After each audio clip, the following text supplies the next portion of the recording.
आज हामीले पढ्ने भनेको कस्ट कन्सेप्ट एन्ड बिहेभियरहरू। अब कस्टहरू भनेको के हो त अब हेरौँ। त्यसो हामी पढ्छौँ आज। अब जेनरल कस्टको टर्महरू पढ्छौँ, कस्टको क्लासिफिकेसनहरू पढ्छौँ, त्यसपछि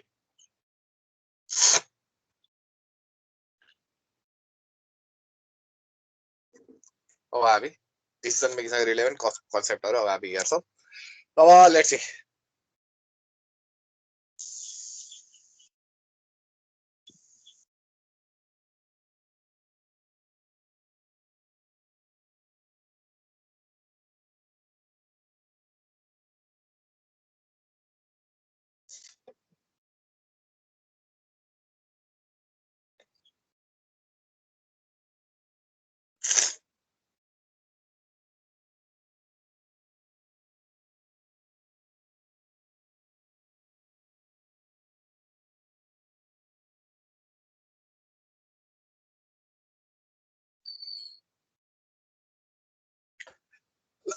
अब यहाँ हेर एकैछिन, यहाँ चाहिँ के छ, आइसक्रिम कोनहरू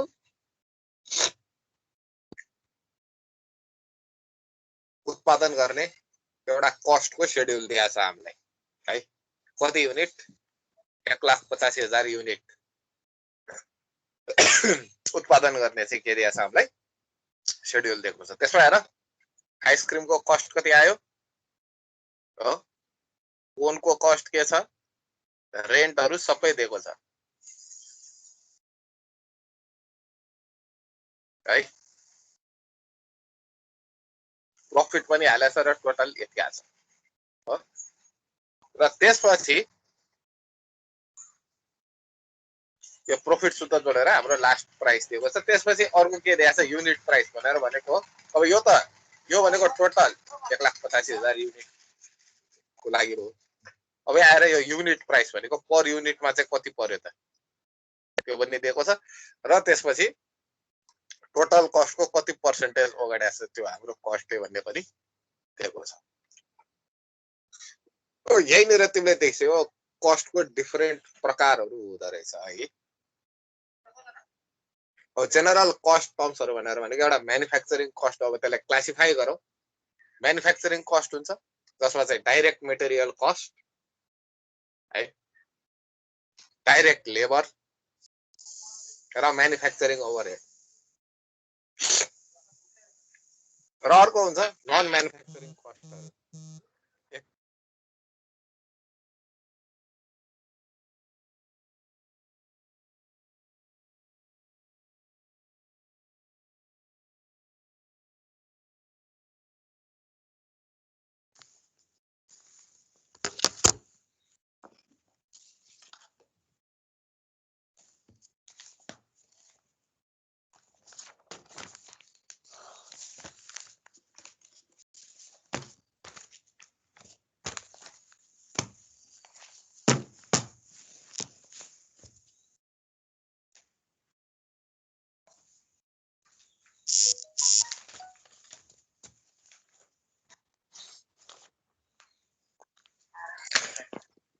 ओके, नन म्यानुफ्याक्चरिङमा ओभरहेड कस्ट, मार्केटिङ कस्ट र एडमिनिस्ट्रेटिभ कस्टहरू पर्छ। अब एकछिन यहाँ फिगर आउँछ एउटा।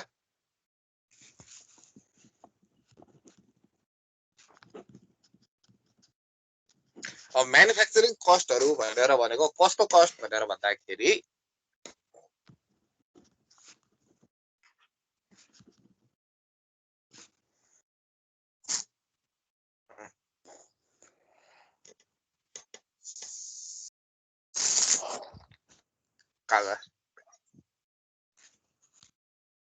ओके, म्यानुफ्याक्चरिङ कस्ट भनेर भनेको चाहिँ कुनै पनि प्रडक्ट म्यानुफ्याक्चर गर्दाखेरि हाम्रो म्यानुफ्याक्चरिङ लाइन हुन्छ नि भनेर भनेको र मेटेरियल हुन्छ, त्यसपछि प्रोसेसिङ कस्टहरू हुन्छ। र मेटेरियल हामी लिएर आउँछौँ, र मेटेरियललाई स्टोर गर्छौँ। र मेटेरियल ल्याउने बेलामा के कस्ट लाग्छ भनेर भन्दाखेरि र मेटेरियल आफ्नै र मेटेरियल कस्ट र ट्रान्सपोर्टेसन कस्ट लाग्छ। त्यसलाई स्टोर वेयर हाउसमा स्टोर गर्छौँ, स्टोरेज कस्ट लाग्ला। हो ठीक छ त्यसपछि हामी त्यसलाई के गर्छ र मटेरियल डाइरेक्ट लेबरहरु युज गरेर हामी के गर्छौं त्यसलाई लेबरहरु मसिनहरु युज गरेर हामी के गर्छौं त्यसलाई एउटा प्रोडक्टको शेप दिन्छौं फ्याक्ट्रीमा हो त्यो प्रोडक्टको शेप दिँदाखेरि लाग्छ हामीलाई अब लेबरको वेजहरु लाग्ला हैन मसिनको कस्टहरु लाग्ला इलेक्ट्रिसिटीको बिलहरु लाग्ला फ्युल कस्टहरु लाग्ला है त्यसपछि हामी के गर्छौं अब फिनिश गुडलाई स्टोर गर्छौं मार्केटमा पठाउँछौं हैन र कस्टमरलाई त्यो सामान बेच्छौं हो के हैन अब म्यानुफ्याक्चरिङ कस्ट भनेर कस्तो भनेर भन्दाखेरि जुन बेला चाहिँ हामीले र मटेरियललाई फ्याक्ट्री भित्र छिराएर चाहिँ जब हामी डाइरेक्टली त्यो प्रोडक्ट बनाउने प्रोसेसमा जान्छौं नि त्यो प्रोसेसमा लाग्ने कस्टहरु भनेर भनेको हो म्यानुफ्याक्चरिङ कस्ट है म्यानुफ्याक्चरिङ कस्टमा के छ पहिला डाइरेक्ट मटेरियल कस्टहरु डाइरेक्ट मटेरियल कस्ट भनेर भनेको जुन जुन मटेरियल चाहिँ त्यो सामान बनाउन युज हुन्छ त्यो सामान बनाउन युज हुने त्यो हाम्रो फिनिश गुड बनाउन युज हुने र मटेरियलको कस्ट है डाइरेक्ट मटेरियल कस्ट र डाइरेक्ट लेबर कस्ट भनेर भनेको चाहिँ त्यही प्रोडक्ट म्यानुफ्याक्चर गर्ने लाइनमा है त्यही प्रोडक्ट म्यानुफ्याक्चर गर्ने लाइनमा काम गर्ने लेबरहरुको कस्ट जुन चाहिँ डाइरेक्ट मटेरियल प्रोडक्सनमा जान्छ दैट इज डाइरेक्ट लेबर त्यसपछि म्यानुफ्याक्चरिङ ओभरहेडहरु हुन्छ म्यानुफ्याक्चरिङ ओभरहेड भनेर भने चाहिँ जस्तै हामी मसिन चलाइराछौं भने मसिनलाई ओइलिङ गर्नु पर्ला ग्रीसिङ गर्नु पर्ला हो त्यो चीज चाहिँ के हो डाइरेक्ट प्रोडक्टमा चाहिँ गएको छैन तर प्रोडक्ट बनाउने प्रोसेसमा हेल्प गरेछ नि those are called manufacturing overheads sir फेरि भन्नु न हजुरको साउन्ड कस्तो छ के हो काटिएर आएको छ त्यो बुझेर म्यानुफ्याक्चरिङ ओभरहेड म्यानुफ्याक्चरिङ ओभरहेड भनेको चाहिँ जस्तै अब मसिन त चलायो प्रोडक्ट पनि बनायो तर मसिन चलेपछि उसमा लाग्ने फ्युल कस्ट डाइरेक्ट मटेरियल कस्टमा आयो भने अब मसिनलाई ग्रीस गर्नु पर्ला ओइलिङ गर्नु पर्ला हो मसिनको मेन्टेनेन्सहरु होला है कुनै पार्टहरु रिप्लेस गर्नु पर्ने होला त्यो भनेको डाइरेक्ट मटेरियलमा त लागेन नि हैन तर मटेरियल बनाउने प्रोसेसमा हेल्पिङ त भयो नि विदिन दिस म्यानुफ्याक्चरिङ प्रोसेस है विदिन दिस म्यानुफ्याक्चरिङ प्रोसेस त्यसलाई भन्छ म्यानुफ्याक्चरिङ ओभरहेड बुझ्यौ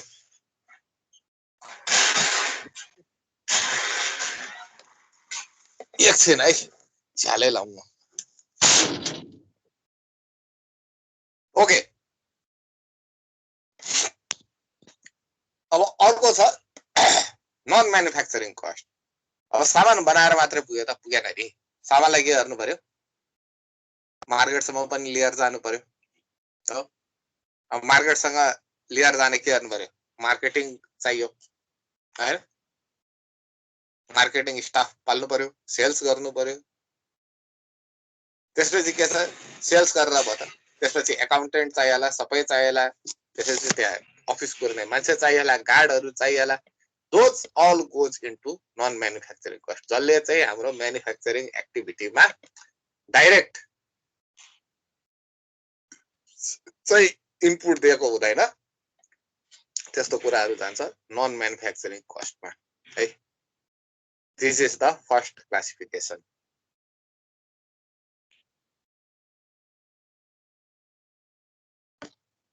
यो के को आधारमा त्यो कस्टहरु चाहिँ कुन ठाउँमा इन्कर गर्छ त्यसको आधारमा फर्स्ट क्लासिफिकेसन भयो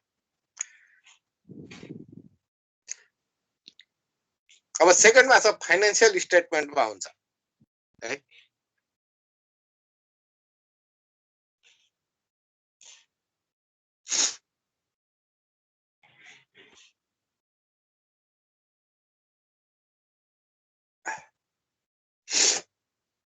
अब फाइनान्शियल स्टेटमेन्ट चाहिँ म्याचिङ कन्सेप्ट भन्ने चीज हुन्छ एउटा है म्याचिङ कन्सेप्ट भनेर भनेको कुनै पर्टिकुलर रेभिन्यू जेनेरेट गर्न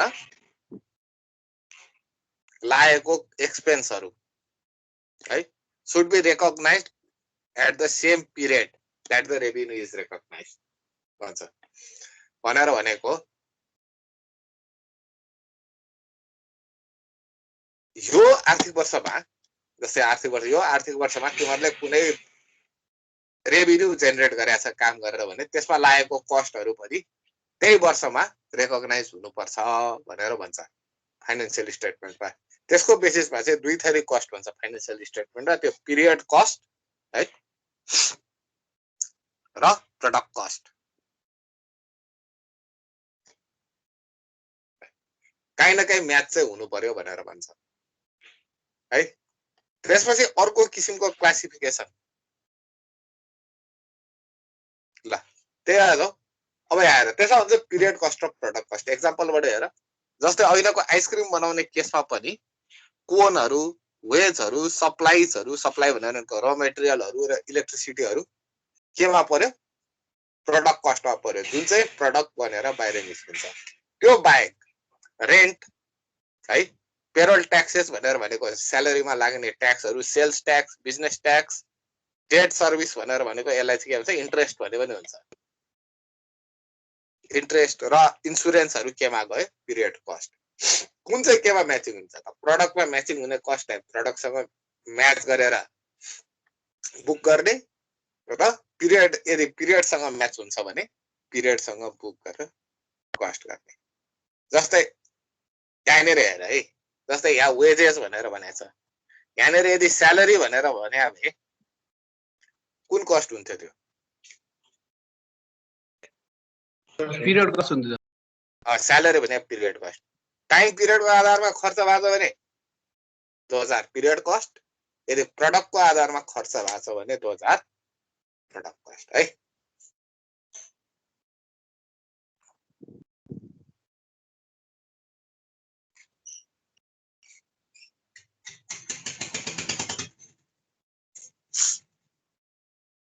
अब इन्भेन्टरीको आधारमा क्लासिफिकेसन हेरौँ जसमा चाहिँ के छ हामीसँग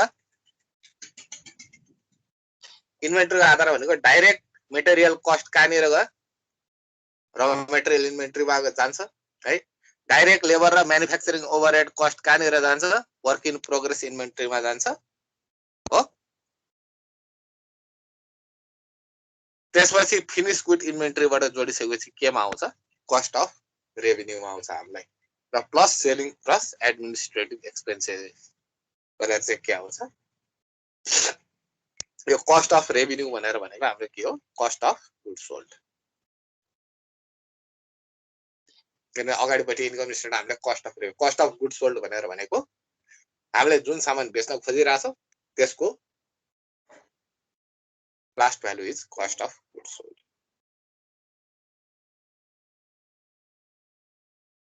अब हामी कस्टको बिहेभियरको बारेमा जाउँ। पहिला भोल्युम इन्डेक्समा जाउँ ल त्यसपछि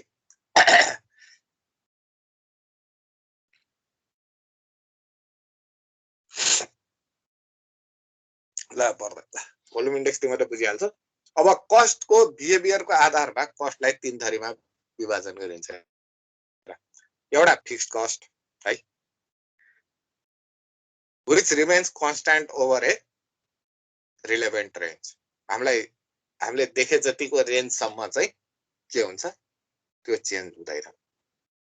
अब रेन्ज भने के रेन्ज भनेर भन्दाखेरि हाम्रो एक्स एक्सिस तिरको रेन्ज है। If the cost does not change over time then it is called fixed cost। अर्को हुन्छ variable cost। Variable cost is directly proportional to our x-axis range, right? Which varies upon the level of production or sales, increase or decrease proportionally according to volume। भने those are variable costs। हजुर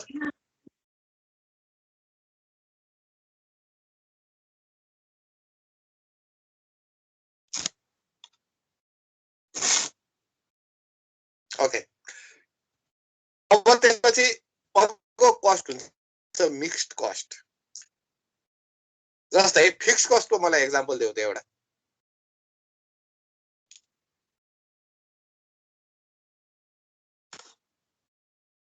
Can you give me an example of fixed cost? Land and building को Fixed asset. होइन त्यो त एसेटमा त investment हुन्छ त्यसलाई cost भन्न मिलेन अघि नै हामीले भनेको कस्टको उसमा चाहिँ ल्यान्ड एन्ड बिल्डिङ नभन न ल मेसिनरी भन न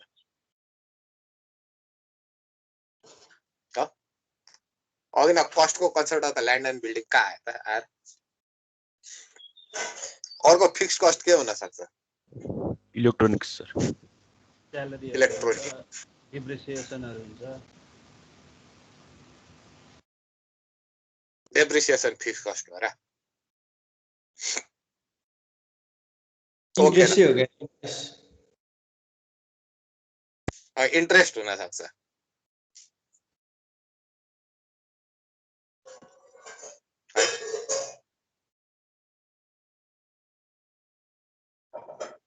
अब अर्को भेरिएबल कस्टको एक्जाम्पल के भन्छ भेरिएबल कस्टमा त मेटेरियल कस्ट हैन अरु के हुन्छ labor cost वेजेस भनौं न वेजेस र अनि storage cost warehouse cost warehouse cost अलि भेरिएबल नहुने है ओके अब यो भइसक्यो अर्को आउँछ त्यसपछि मिक्स्ड कस्ट भन्ने हुन्छ यहाँ अहिले स्लाइड छुटिसक्यो क्या मिक्स्ड कस्ट भन्ने हुन्छ मिक्स्ड कस्ट भनेर भने चाहिँ त्यसले भेरिएबल पनि उले नेचर देखाउँछ र फिक्स्ड पनि नेचर देखाउँछ है सर्टन रेन्जसम्म फिक्स्ड हुन्छ अथवा भेरिएबल हुन्छ अथवा त्यसपछि आएर के हुन्छ फिक्स्ड हुन्छ त्यस्तो टाइपको कस्टको एक्जाम्पल के हुन सक्छ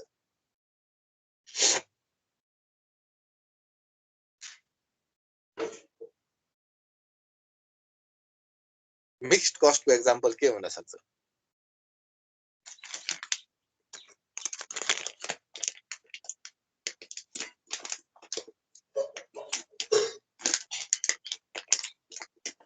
एनुअल एक्सपेन्सेस कस्तो एनुअल एक्सपेन्सेस पनि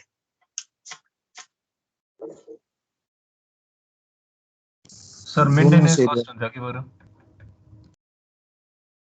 एकदम सजिलो छ के मैले भने यही हो त है भनेर भन्छ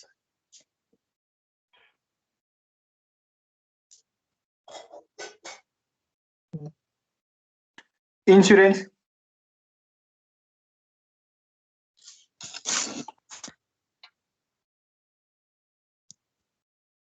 ओके ओजस्वी सरले भर्खर च्याट गरेछ फोनको बिल है उसले फोन भनेर एन्सर लेखेछ त्यहाँ देख्यो पनि होला हैन फोनको bill is mixed cost electricity bill is mixed cost किन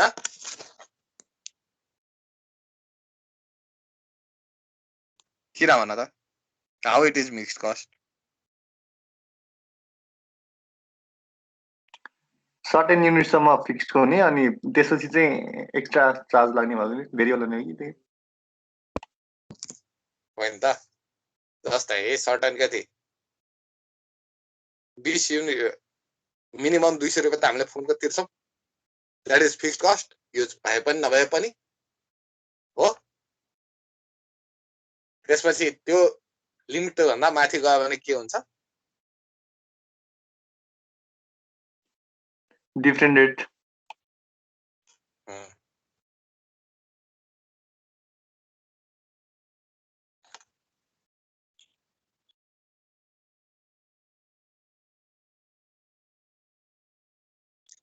ओके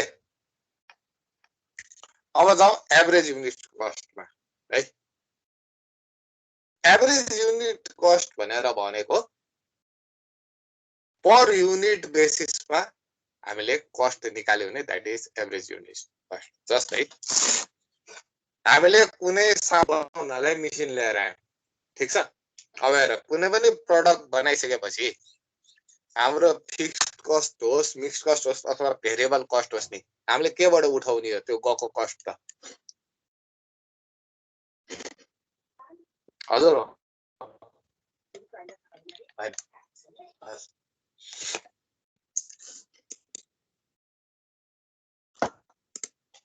अब आएर ए अब हामीले उठाउने त केबाट हो हामीले उठाउने भनेर भनेको त त्यही प्रोडक्ट बेचेर हो अनि भएभरको कस्टलाई के गर्नु पर्यो हामीले पर युनिट प्रोडक्टमा त भाग लाउनु पर्यो नि हो त्यसको लागि के गर्नु पर्यो एभरेज युनिट कस्ट निकाल्नु पर्यो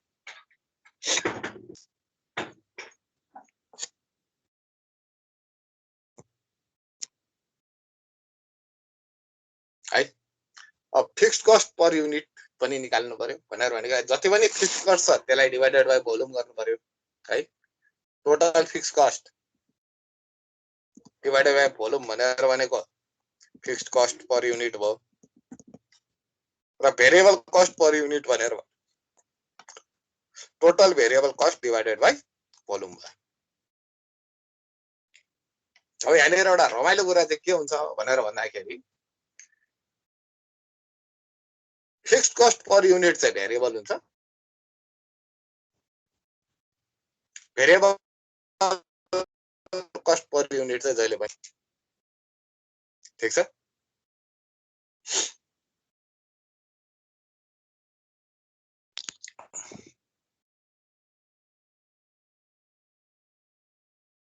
र अब यो कस्ट क्लासिफिकेसन एकचोटि हेरेर भेरिएबल कस्ट कुन हो फिक्स्ड कस्ट कुन हो मिक्स्ड कस्ट कुन हो है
अब अर्को हेरौँ कस्टको मात्र अब त ग्राफर त तिमीहरूले हेर त्यो भोल्युम इन्डेक्सको कुराहरू भयो इफ यु डोन्ट अन्डरस्ट्यान्ड अर्को क्लासमा डिस्कस गरौँला लेट्स से अबाउट डिफरेन्शियल और इन्क्रिमेन्टल कस्ट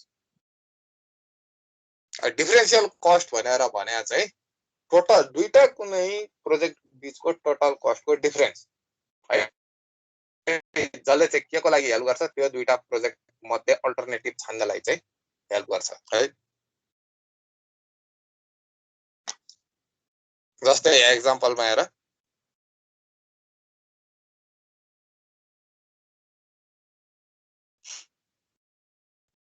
के गरेको छ करेन्ट कुनै एउटा म्यानुफ्याक्चरिङ फेसिलिटीमा डाईहरू युज भइरहेछ भने करेन्ट डाई र बेटर डाई नयाँ डाई ल्याउँदाखेरि के हुन्छ अब डिफरेन्शियल कस्ट के छ हेर है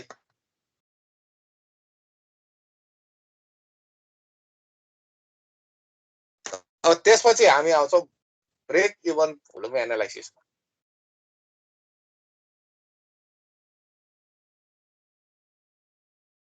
अब कस्टलाई नै एनालाइसिस गरिसकेपछि अब ब्रेक इभन भोल्युम एनालाइसिस गर्छौँ हामी ब्रेक इभन भोल्युम भनेर भनेको के हो ब्रेक इभन भनेको चाहिँ नाफा न घाटाको स्थितिलाई के भनिन्छ ब्रेक इभन भनेर भनिन्छ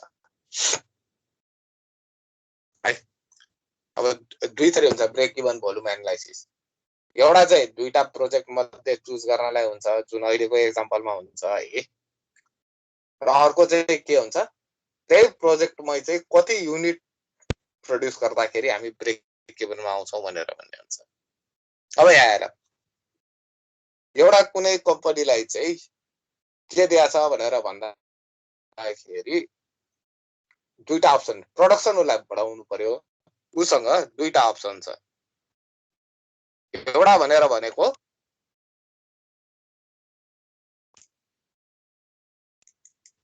अहिले नै ओभर टाइम एड गर्ने हो एड गर्दाखेरि के गर्नुपर्छ पर युनिट प्रोडक्सन गर्यो भने 36 रुपैयाँ चेक्नुपर्छ, उसले ओभर टाइम खर्च दिनुपर्छ अहिले भइरहेको लेबरलाई है। र सेकेन्ड अप्सन उसलाई के छ भनेर भन्दाखेरि एउटा सेकेन्ड शिफ्ट अपरेटर हायर गर्ने है, जसलाई चाहिँ बेसिक स्यालेरी कति दिनु पर्यो 13,500 दिनु पर्यो र पर युनिट 31.50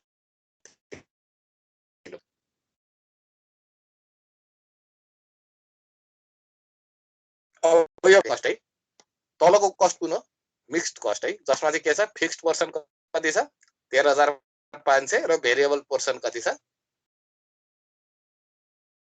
देख्ला है। जुन पनि कस्ट चाहिँ मिक्स्ड अथवा फिक्स्ड जे पनि हुन सक्दो रहेछ।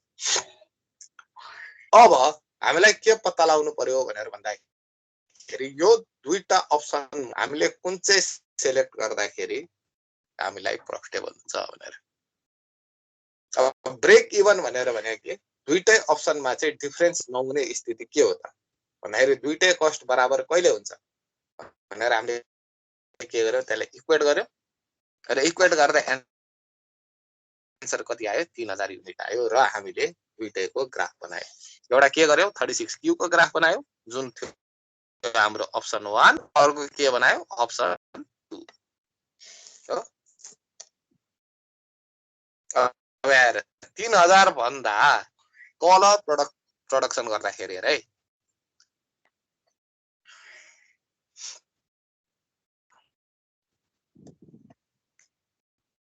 3000 युनिट भन्दा तल प्रोडक्सन गर्दाखेरि कुन चाहिँ फाइदा छ त? सुरुको बेला फाइदा छ हो किन यसको टोटल कस्टको लाइन तल छ हैन, सुरुको बेला फाइदा छ। र त्यो भन्दा माथि गयो भने के गर्दा फाइदा छ हाम्रो अप्सन 2 मा जाँदाखेरि फाइदा छ। This is one break even analysis. अब अर्को ब्रेक इभन भोल्युम एनालाइसिस भनेर भनेको है, अर्को ब्रेक इभन म यसमा गराइदिन्छु। अर्को ब्रेक इभन एनालाइसिस भनेर भनेको चाहिँ कति क्वान्टिटी प्रोड्युस गर्दाखेरि चाहिँ हामीलाई फाइदा हुन्छ।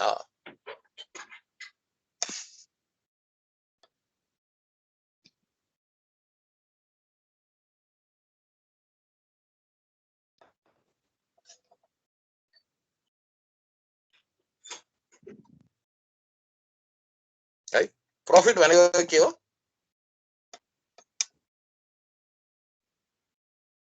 Unit selling price into quantity हो plus minus fixed cost plus unit variable cost into quantity हैन त।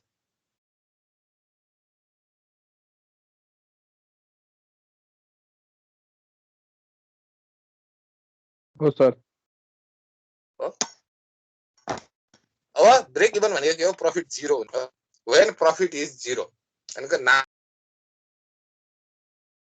छ भने त्यो भनेको के हुन्छ? अब unit selling price into quantity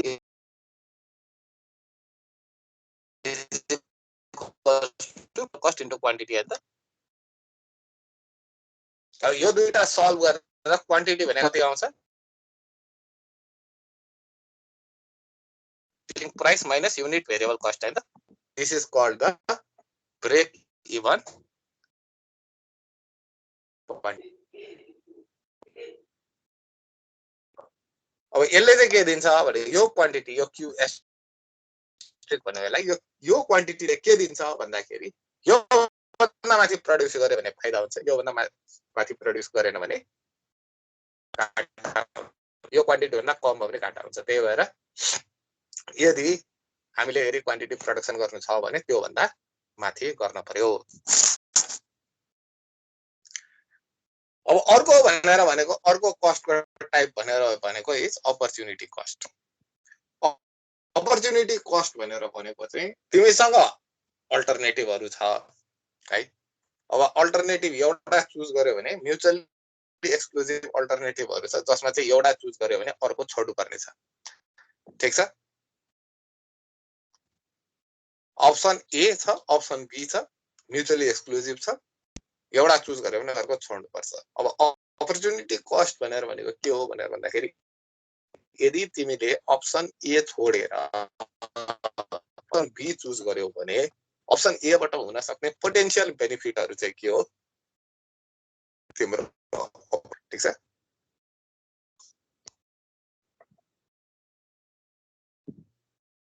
जस्तै 4 वर्ष इन्जिनियरिङ पढ्न आयौ नि तिम्रो हैन 4 वर्ष इन्जिनियरिङ पढ्न आउनुको तिम्रो अपर्चुनिटी कस्ट के हो त्यो छोडेर कतै काम गर्न गएको भए के हुन्थ्यो कसको माइन्थ्यो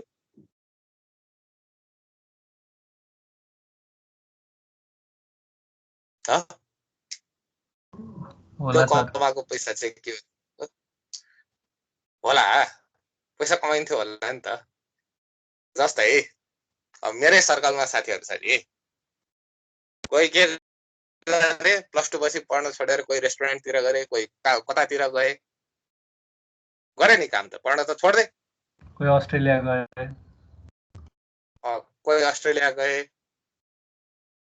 अब है पढ्न त छोड्दै पैसा कमाउन लाग्यो त्यो 4 वर्ष त हामी पढ्ने मान्छेहरुले त कमाएन नि त उल्टा खर्च भयो हैन that is your opportunity cost अब अर्को कस्टको प्रकार भनेको सङ्क cost cost that has already been incurred by past action सक्यो त्यो खर्च भयो सक्यो र यस्तो कस्टहरु चाहिँ हामीले अब पछि गर्दाखेरि सङ्क कस्टहरुलाई इकोनोमिक डिसिजनहरुको लागि रिलेभेन्ट मानिदैन है जस्तै बाइक बेच्दाखेरि लास्ट इयर चक्का फेरेको लास्ट इयर सर्भिसिङ गराको भनेर चाहिँ भन्दा त्यो सिद्ध्यो कस्ट इन्कर भयो सिद्ध्यो है किनभने त्यो खर्च तिमीले अघिल्लो आर्थिक वर्षमै रियलाइज गरिसकेका छ त्यो खर्च रियलाइज गरिसकेपछि तिमीले फेरि त्यसलाई दिन पाएन दैट इज कल्ड सङ्क कस्ट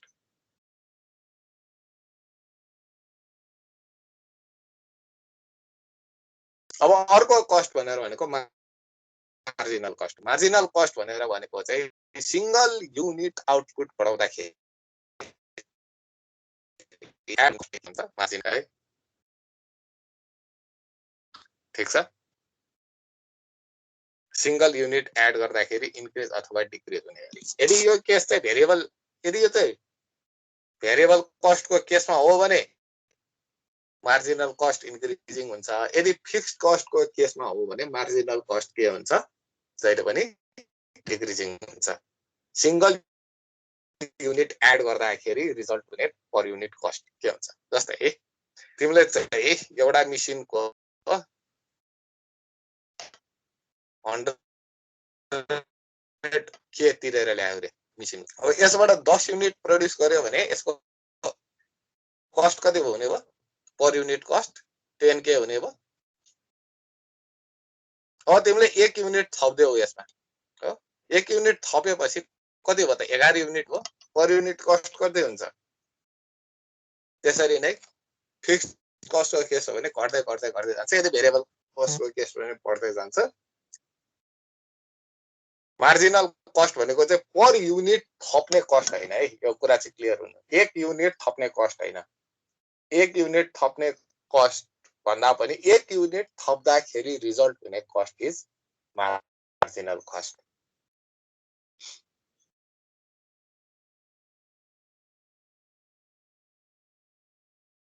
त्यसपछि मार्जिनल कन्ट्रिब्युसन भनेको युनिट सेल्स प्राइस र युनिट भेरिएबल कस्टको डिफरेन्स मार्जिनल कन्ट्रिब्युसन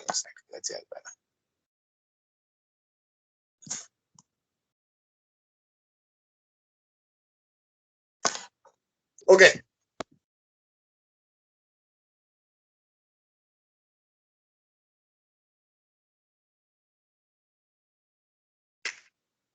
अब हामीलाई आजको समरी यो भइहाल्यो है फाइनेन्शियल स्टेटमेन्ट र पिरियड कस्ट र प्रडक्ट कस्टको बारेमा पढ्यौँ, सबै पढ्यौँ। अब यति कन्सेप्टहरू भइसकेपछि यो त अब साधारण चिज भयो। अर्को पालिदेखि चाहिँ we will go into making engineering techniques for making engineering economic decision, right? engineering economic decisionहरू गर्नलाई चाहिँ हामीसँग चाहिने टुल्स एन्ड टेक्निकहरुको बारेमा पढ्छौँ र तपाईलाई